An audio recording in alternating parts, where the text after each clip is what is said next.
Alat tradisional dapur yang saat ini masih bertahan sampai sekarang, salah satunya lumpang dan alu. Model seperti alat dapur lumpang dan alu ini dikenal sudah berumur ratusan tahun, bahkan model alat tradisional lumpung dan alu tersebut juga pada masa itu juga digunakan suku-suku di Nusantara ini. Pada zaman dahulu masyarakat Jawa menganggap lumpang dan alu juga sebagai simbol kesuburan. Lumpang alu diibaratkan sebagai lingga yoni dalam istilah arkeologi. Lingga yoni yang bertemu akan menghasilkan kesuburan. Sebagaimana alat dapur, lumpang dan alu juga difungsikan untuk menumbuk bahan dapur lainnya, misalnya menumbuk kacang, tepung atau pembuatan ramuan jamu.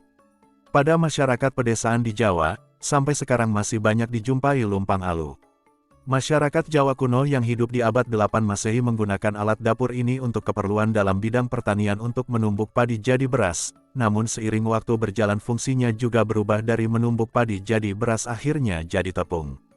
Pada umumnya, alu terbuat dari kayu, sedangkan lumpang terbuat ada dari batu dan juga dari kayu. Namun kini lumpang dan alu sebagai alat tradisional sebagai alat dapur yang berfungsi untuk menumbuk telah tergerus dengan tergantikan alat menumbuk menggunakan listrik seperti blender. Meski begitu, alat lumpang dan alu peninggalan para leluhur ini masih banyak masyarakat yang melestarikannya, bahkan masih digunakan sebagai alat tradisional dapur rumah tangga. Assalamualaikum warahmatullahi wabarakatuh. Saya Bunga, saya sedang berada di Omah Tiwul Bunga Ayu, Citarasa Kastempo dulu. Jadi di sini saya akan membahas seputar alu dan lumpang ya. Jadi pada abad ke-8, lumpang dan alu ini menjadi simbol kesuburan yang bisa diibaratkan seperti lingga yoni.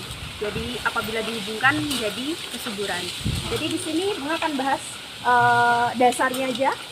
Dahulu ini biasanya digunakan untuk dimanfaatkan untuk menumbuk padi menjadi beras, bahkan juga dari kalau di Omah Tiwul ini singkong itu yang kering menjadi tepung tiwul, bahkan juga lambat laun berkembang menjadi bisa untuk membuat sambal pecel kayak gitu, terus ada juga rempah-rempah. Dan lumpang dan alu ini kebanyakan ditemui di masyarakat tradisional Jawa biasanya. Untuk bentuknya kita bisa lihat ya dari atas kecil semakin ke atas besar ya. Terus dari bentuk alunya juga ada yang dari besi, ada yang dari kayu, bahkan juga ada yang dari batu. Jadi bermacam-macam. Kalau ini memang umurnya udah puluhan tahun ya yang ada di Omah Tiwul ini. Jadi untuk bentuknya masih zaman dahulu dari batu dan alunya dari kayu kayak gitu. Kenapa sih Omah Tiwul itu memilih lumpang dan alu sebagai aksesoris? Selain memperkenalkan alat bahan tradisional Jawa Nusantara, kita juga bisa memanfaatkan lumpang dan alu ini menjadi, kalau di sini kan untuk apa? Tepung singkong itu ya, untuk menumbuk singkong kering menjadi tepung tiwul.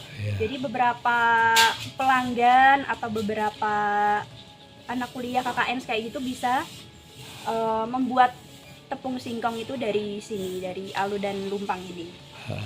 Jadi langsung praktek terjun langsung memperkenalkan lumpang dan alu sebagai alat tradisional yang ada di Omah Tiwul.